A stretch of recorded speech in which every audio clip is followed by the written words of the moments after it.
Okay, there we go. So first things first, as Renee said, it is extremely important for you to talk to a counselor to get your academic plan going for the nursing program. If you haven't talked to somebody yet, you need to do so. If you talked to somebody a few months ago, it doesn't hurt to talk to a counselor again, just to make sure that you're on track and you're where you need to be. So at IVCC, we offer two different nursing programs. We offer the associate's degree in nursing, which is the RN. We offer the certificate in licensed practical nursing with the LPN. As you all probably know already, they are limited admissions programs, which means just because you want in doesn't mean you'll get in, you have to apply. For fall 2020 and most past years, we admitted approximately 80 students. We'll probably admit around the same. And the way that shakes out is we have 60 RNs and 20 LPNs. This could change, but again, it's going to stay probably around the same. So how do you start the process? How do you apply? For those of you that are hoping to start in the fall semester into the nursing program, hopefully you've already done this, but here's a timeline that you're looking at. You need to fill out the letter of intent, which was open on November 12th, and you have until February 11th to submit that letter of intent. You can do so online now, ivcc.edu/nursing admissions. I'm going to include all this information again in an email I'll send you. You submit the letter of intent. At that time, you've got to pay for the pre-nursing assessment, the HESI exam, the A2 exam. It's got a lot of different names, but you've got to pay $46 to guarantee you a spot to take that nursing assessment. All of your documentation that we'll talk about in a moment is due May 19th of this year. And then we'll let you all know whether or not you got in. Usually the Wednesday before Labor or the Wednesday before Memorial Day is when we send out the acceptance letters. And then beginning in June, you'll register for your nursing classes. So this is what the physical letter of intent form looks like. But again, it's all online now. The reason we highlight this is we ask, what program are you applying for? And you can check both. So the two folks on here who indicated that they wanted to pursue the LPN, you can still choose both that you're applying for. And I would recommend that you do indicate that you're going to apply for both. And then preference, you'd want to select one of the two. The rule of thumb that I say is if there's even a 1% chance that you'll go on for that RN, say that you prefer the RN, because you can always make a choice backwards to LPN, but you can never make a choice forwards. So for those of you that indicated LPN, if there's even a little chance that you might do the RN, I would say indicate that. Renee, do you want to say anything about that? I can talk about it later when we talk about the prereqs, but those, so Paxton and Sandra indicated that they were interested in the LPN, and I want to say that we need LPNs and it's great. And yes, LPNs are still employable, but if you're using it as a stepping stone to go to the RN, that's where I would want to talk with you about what are your individual needs. And, do you need to do it because you need to be employed sooner, because you can finish the LPN sooner? Do you need to do it because you weren't sure, if you could get into the RN program? That's those conversations that we'll have to help you make those decisions as to whether or not, you're going to use it as a stepping stone, because and essentially they're the exact same prerequisite courses to get into each program, with the exception of 2 courses, and they're not a part of the admissions. So again, it might feel like we're prying into your personal life when we're starting to ask you all these questions, but it would be to say, what are the goals? Sometimes it's, I need to support my family sooner than later. Okay, then I understand that, so we'll, like I said, have those conversations as to whether or not you're LPN or RN. Perfect, thank you. So these are the documents that you're going to need to submit to be eligible for scoring. So we need to see proof of residency. I'm going to talk about all these in a moment. Proof of residency, high school transcripts or GED HSE score report, college transcripts from anywhere else you intended, placement test or ACT, SAT scores, or some other options that Renee will cover. And then we need to see that you took the CNA course at some point, and we'll talk about the timelines for that. So first things first, I'm not going to belabor this point. What I'll tell you is if you are not a resident of IVCC's district or you're a little bit unsure, reach out to me. Just send me an email, give me a call, send a text to the number we'll talk about that, because we do favor our district first, because a lot of have nursing programs. That if you're not a resident, just reach out to me, walk through it, because there's some options for you. Placement requirements. I am going to turn this over to Renee. Oh, you're muted, Renee. All right. So placement tests. Placement tests are some type of form. We use a multiple measures approach here at IVCC. So you'll need to submit some type of assessment, test, high school transcript, or all of the above. So we always encourage students to take the placement test no matter what.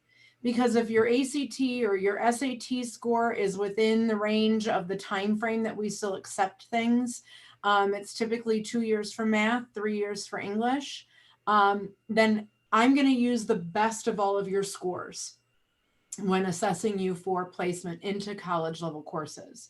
So you need to place or test into college level English and place or test out of one of our technical math courses. That's like a 216 on our statistical reasoning placement, which would mean a 22 on your ACT or a 520, I believe, on the math portion, or 530 on the math portion of your SAT.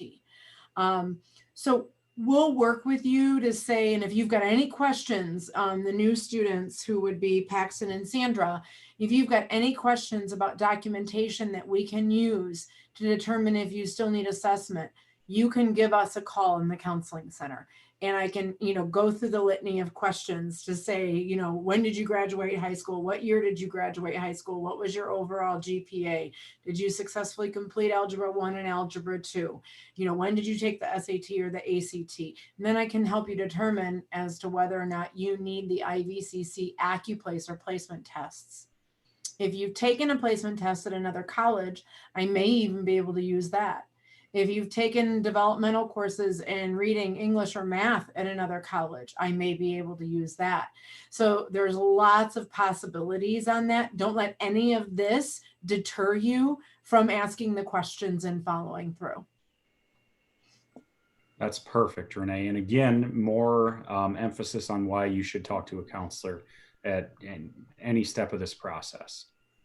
So we also want you to be a CNA. And as I understand it, IVCC is a little bit different from some other community colleges on whether or not you need the CNA, but IVCC requires students to have completed the CNA at one point in time.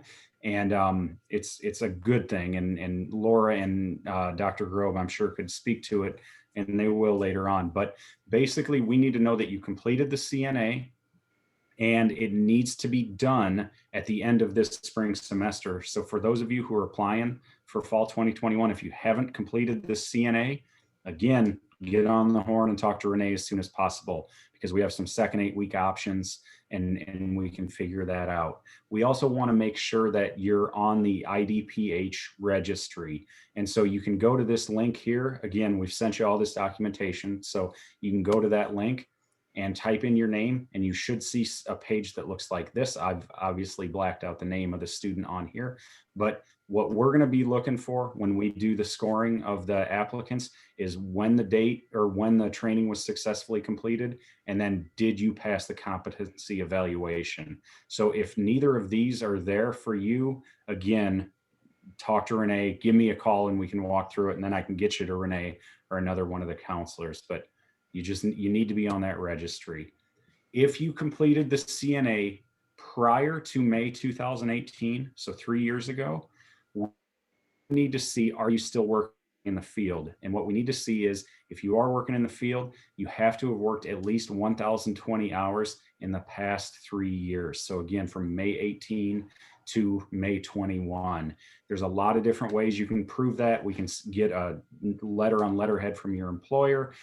You can submit pay stubs as long as they show CNA. If you didn't work those 1,020 hours in the last 3 years, you can take the ALH 1215 course, which is the refresher course. It's a much more condensed CNA course. I think it's 3 weeks that you could complete it in. But again, what I can't stress enough is if you have any questions about this, just send me an email. It's so much easier to work on a one-on-one basis. I don't want you to have to navigate all these hoops on your own. So okay, you've submitted all the documentation, you've submitted the letter of intent. How do we decide who gets in and who doesn't? So the admissions criteria are threefold. We look at completion points for 5 courses. We look at core course grade points for those same 5 courses. And then we look at how well you did on the pre-nursing assessment exam. You can go to ivcc.edu/nursing calculator to get a possible score, but what I'll tell you is that's very misleading. And I'll talk about that in a moment, why that is. So again, you're probably sick of me saying it, but that's why you should talk to Renee. That's why you should talk to me beforehand if you have any questions. So what are those 5 core courses? Anat and Phys 1, Anat and Phys 2, microbiology, nutrition, and human growth and development. If you would have taken these at another school, that's okay, as long as you send us the transcript. Our credentials analyst will evaluate it, and if it comes across as the same course, we'll use it to score. So these are the 5 core courses that you have to take prior, and there's a caveat there, but you have to take prior to entering the nursing program. So for both programs, basically the way it works is if you successfully completed each of these courses, and by successful, I mean a minimum grade of C or better, you're going to get 4 points for each course. So that's great. What you need to be aware of, though, if you completed them less than 7 years ago, so from spring 2014 onward, we'll score them. If you completed them longer ago than that, so prior to that time, then we can't count them, unfortunately. If you repeated a course, we'll take the 2 grades there. So again, just by getting a C or better, 20 points towards your score. Then we look at the grade points. So we look at how well you did in each of these courses. So obviously an A is going to get you the highest score, B a little bit lower, C a little bit lower. Again, we won't accept D's. That's not successful completion of the course. Again, if you repeated it, we'll take the higher of the 2. And then, so you've got those courses, and then we've got the pre-nursing assessment exam, which now I'm going to turn it over to Laura to talk about this. Well, I'd love to see what you're talking about. My screen went black about 5 minutes ago, but that's okay. I can talk about A2 without seeing anything. I'm looking at a black screen. The A2 exam is a assessment to the type of coursework that you're going to get in the nursing program. So it does cover math and vocabulary and reading comprehension. And it will be taken in April. And they'll send you lots of other information about it, some helpful hints on how to study. There is a nice study book in the bookstore. And if you do put your letter of intent in soon, you will be enrolled in a Blackboard course. And I have a lot of information in that Blackboard course for you. So as soon as you put your letter of intent in at IVCC, we like to keep you informed of what's happening, how to be successful, and you have all our contact information right away.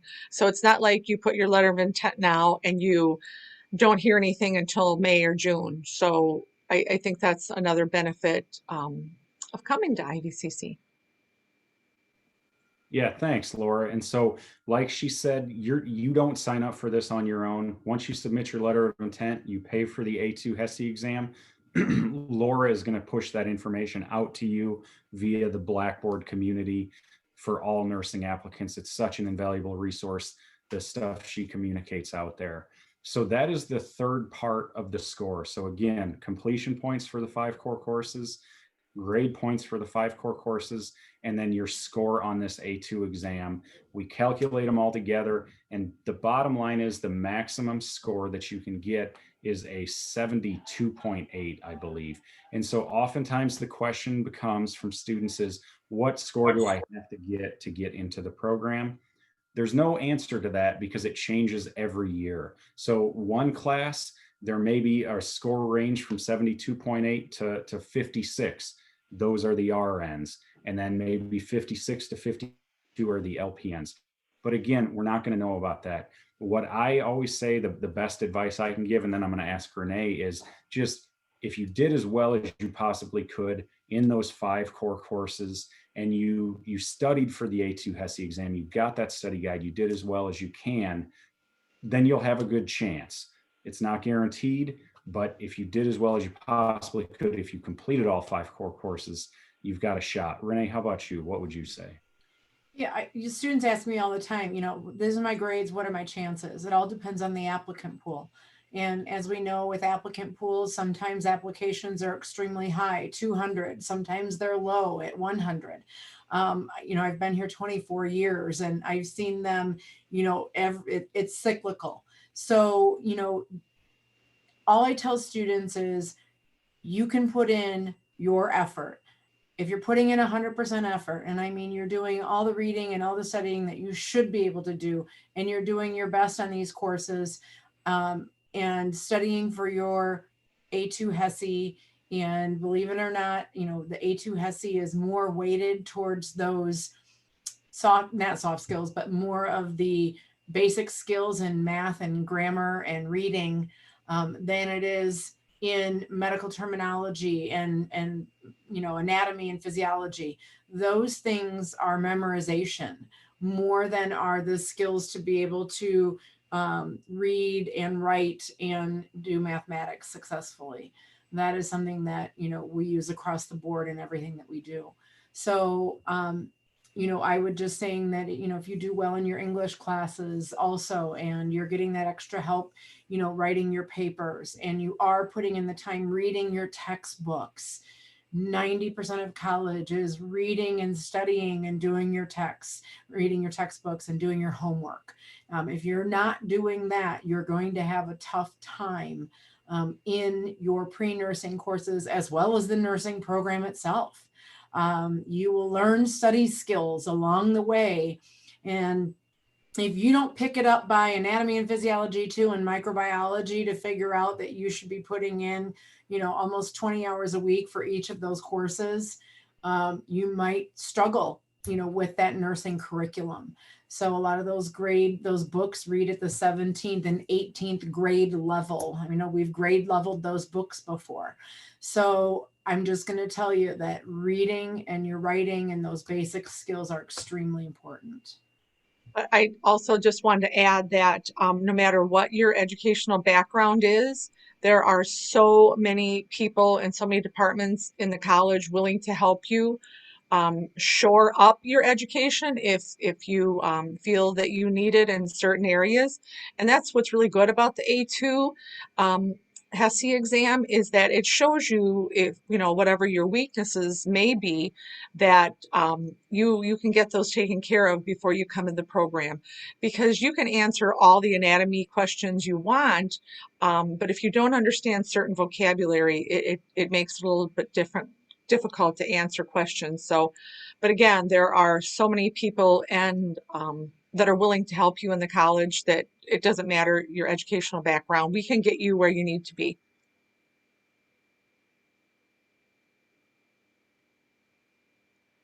The only other thing I want to address is we also get asked, what if I don't have all of the 5 core courses? Can I get in? And the answer to that is most likely, 99% likely, no, you won't be able to get into the program. And the reasons are twofold. One is that if you're missing one of those courses, you're getting hit twice on missing out on points, because you're losing out on the completion points and you're losing out on the grade points. So you've already got knocked down quite a bit.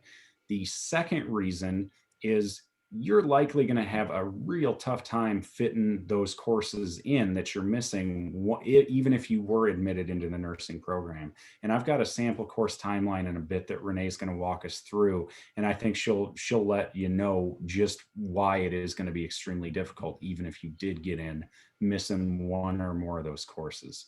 So the way it works is, again, we score you based on that. And then what I do is I take the top 60 students, and they are in program.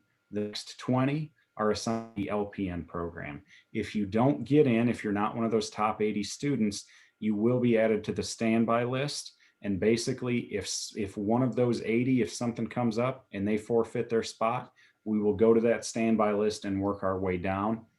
What I'll say is there's not a whole heck of a lot of movement. I suspect the three of you who are on here, who gave up your time for this and who are thinking about nursing, you've probably got your stuff together, just like all the other applicants we have. So you know just how committed you are. So there isn't a whole heck of a lot of movement, but don't lose all hope if you're added to that standby list.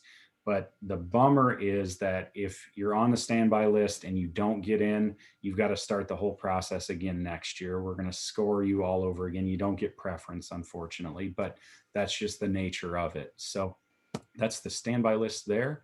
Now I'm going to turn it over to Renee, because it's not just about those 5 core courses. It's not just about getting into the nursing program. You need to look at some other courses prior to and with that. So Renee, take it away.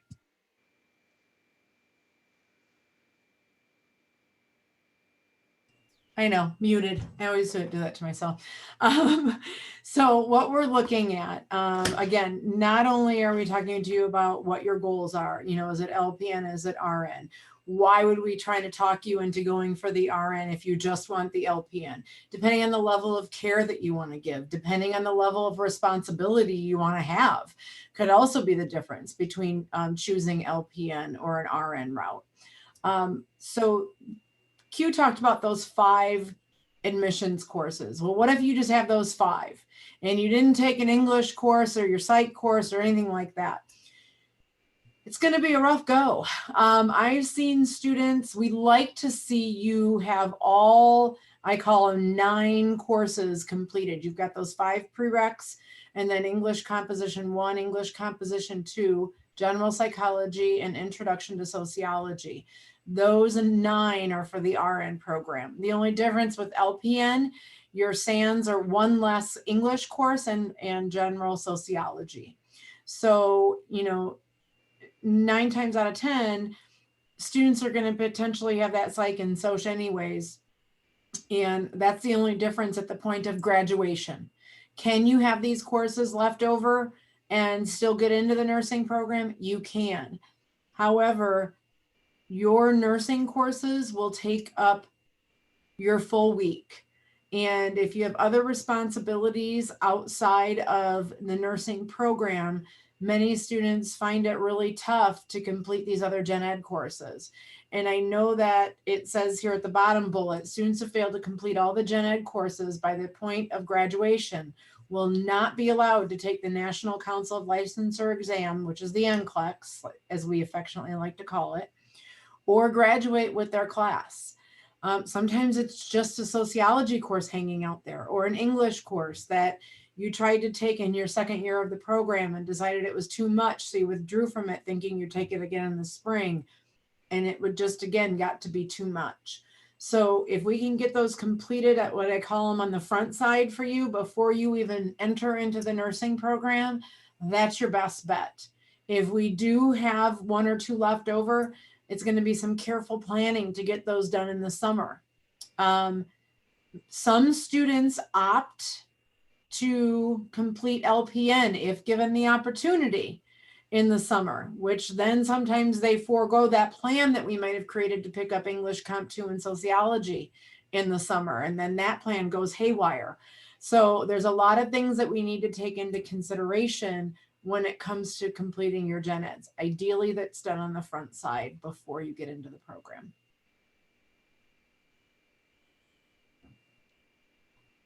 Ta-da! Yeah, so just I'm going to turn it over to Renee to talk about this a little bit, Okay. but I cannot stress enough, and I know Renee will. This is a sample nursing timeline. Yours will look different. There's no two ways about it. Don't stress about that. We just wanted to lay it out in a way that you could hopefully see it. So, Renee. So this is the quick down and dirty. I tested into everything college level. I'm gung ho and I'm going full time to college and I'm ready to take on quite a course load. The advantage to taking courses like this in this layout, for instance, so all your test scores are good, your math is high enough to score directly into the program. You've tested into English Composition 1 with no reading or writing remediation. In the summer, we would definitely recommend CNA and or Bio 1200 for those of you that may not have had anatomy and physiology in high school, weren't too keen on your sciences in high school, or have been out of high school for a very long time and want to know what you're getting into. Bio 1200 is called the Human Body Structure and Function. It is a non-lab kind of pre-anatomy and physiology. If you weren't confident in your sciences in high school, like I said, or been out of high school for a while, or never had anatomy and physiology, that's a course that I recommend to students to get your feet wet. So you're not so much a deer in headlights when it comes to taking Anatomy and Physiology 1. I will tell you that our Anatomy and Physiology 1 is not special to just our nursing program. Sometimes you'll see like Illinois Central College has a biology just for nursing and the healthcare professions. Our Anatomy and Physiology is for pre-med, biology majors, micro majors. It's for all the majors that may require Anatomy and Physiology. So it's not just for our nursing program. It prepares you very much for those year 2 nursing courses. Speaking of year 2, this is an aggressive plan. Like I said, this is that you throw all things to the wind. You're a full-time student and you're going to go for it.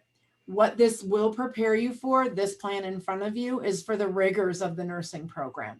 If you can take this type of coursework and be successful in this type of coursework, putting in the time that you need for the studying and the study skills and group work and so on and so forth, this is going to give you a good idea of the workload to expect once you're admitted into the program.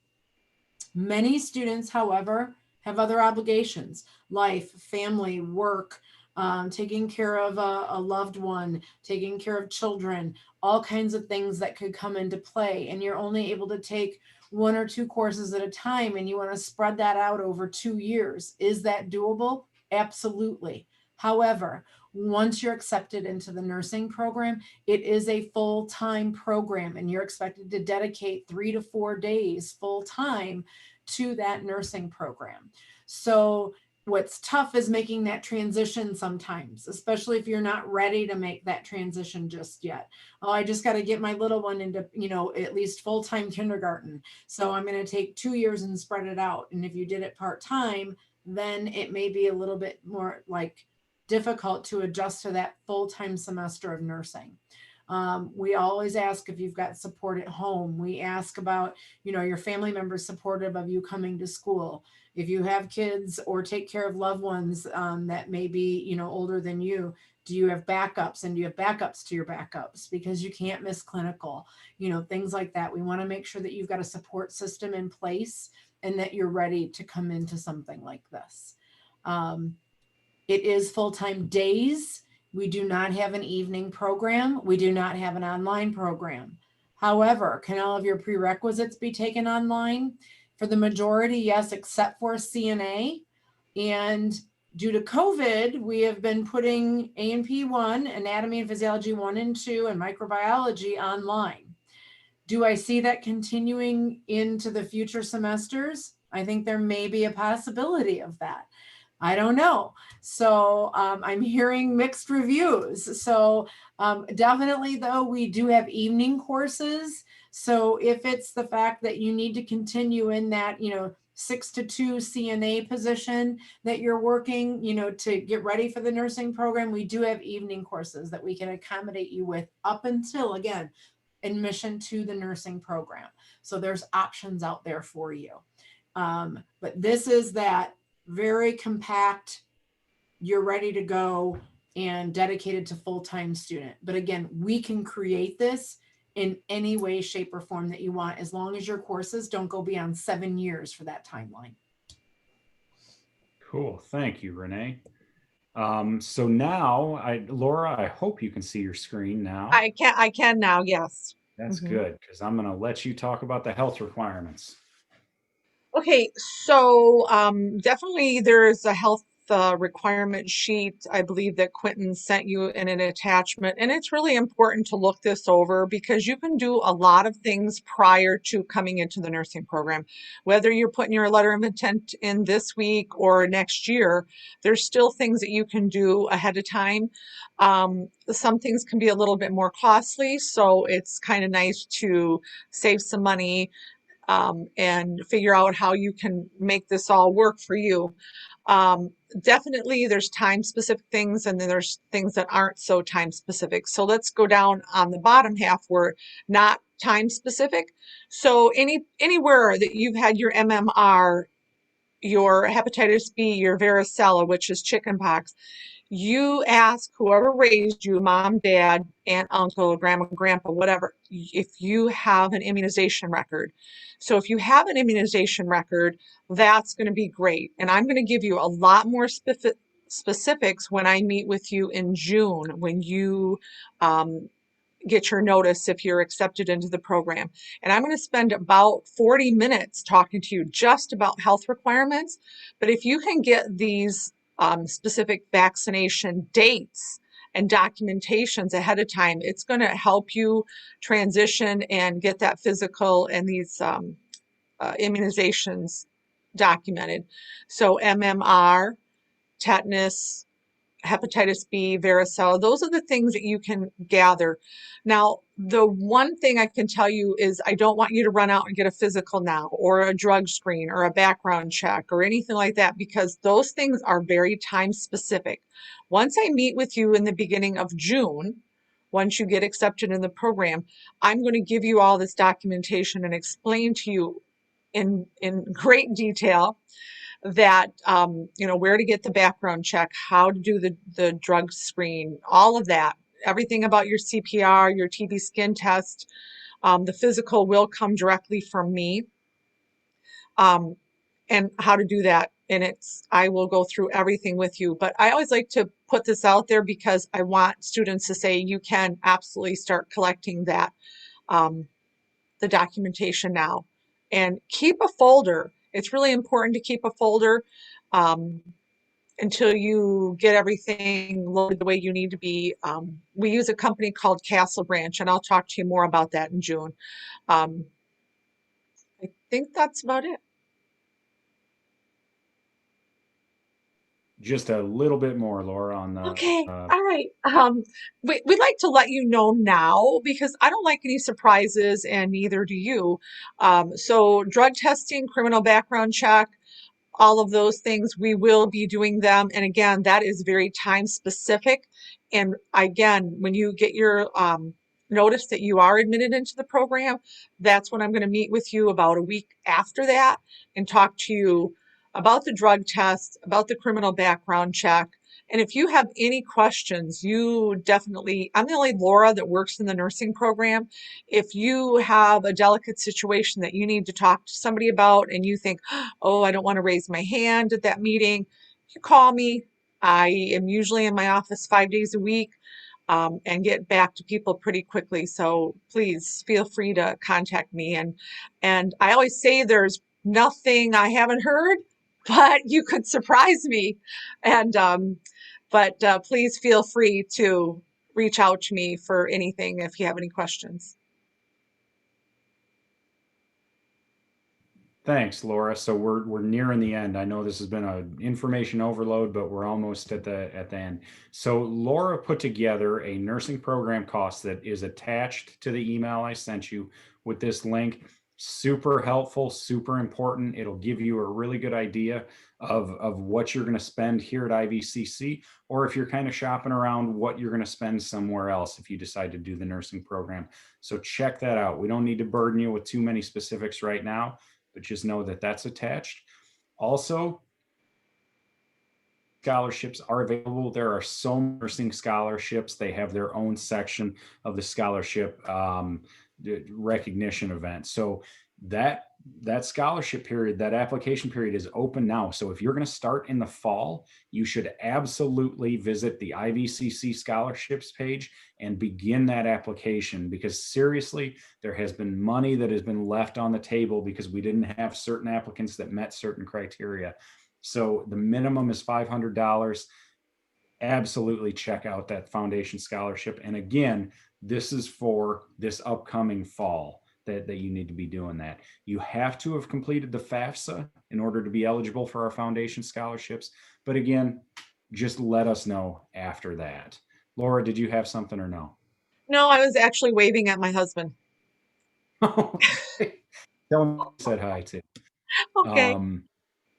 So we are near the end. The only other things I'm going to give Renee, Laura, and Dr. Grobe a chance to any closing remarks. But what I want to say is, like I said a moment ago, this is an awful lot of information. My gosh, I get it. That's why we sent you all that report, all that information attached to the email. You shouldn't have to figure this out on your own. Talk to Renee or one of the other counselors. Ask me about any admissions questions. What I will say is, other than what Laura explicitly addressed, if you have questions about nursing admissions, that doesn't go to Laura or Dr. Grobe. I'll consult them if I need to, but we like to keep a separation. So if you have questions about the admissions process, you reach out to me. If you have questions about coursework, you reach out to Renee. If you have other questions, I can funnel you to Dr. Grobe or Laura and get you to them. You can text us or call us at that number on the screen, 224-0439. With those documents that we talked about, when you submit the letter of intent, I'm about to start reviewing all of the applications. So please get your stuff together, send it to us, but I'm also going to let you know if you're missing something.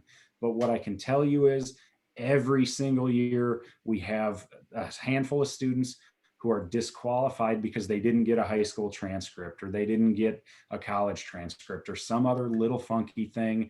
Get on it now. And like I said, we'll kind of coach you along. I'm going to send everybody that's on here this recording tomorrow. And now Renee, and we'll go down the line. Renee, do you have any closing comments? Just, if you have any questions whatsoever, no questions ever too small, too silly, or anything like that, please just reach out to us. Right now is a great time. We're pretty quick on our turnarounds as far as giving students a call back. Email is always great too.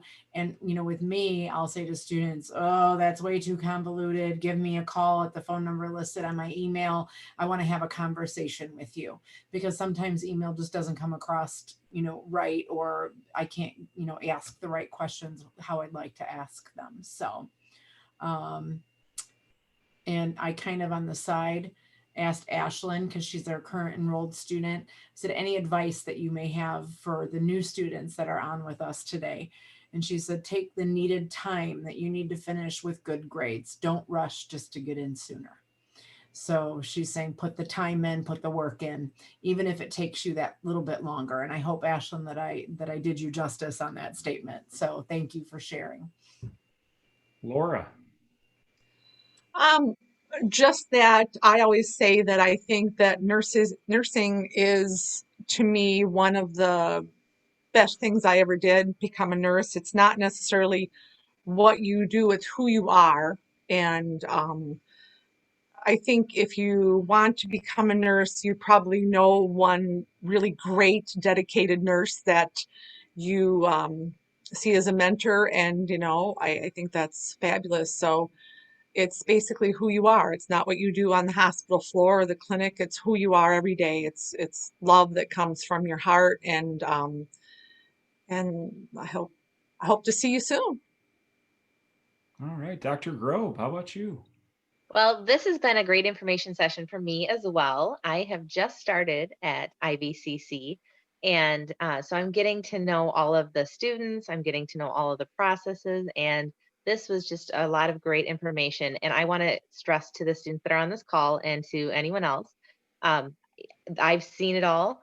I've heard it all, and you really can't surprise me when it comes to questions. So if something does pop up, trust me, I have a great nurse face, and I'll try not to react with that funny look. We're here to care for our patients. We're also here to care for our students who are sharing that same role while you're with us at IVCC. So I want you to be successful, and this is a great team to be a part of to get ready to rock and roll for next fall.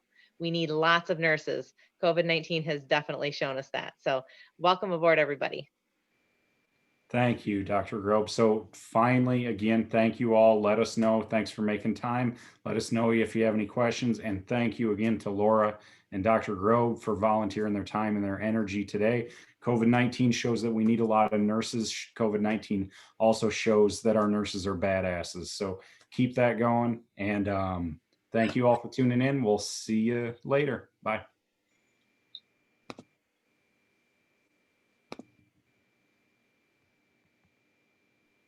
All right. See you, Renee. See you, Laura.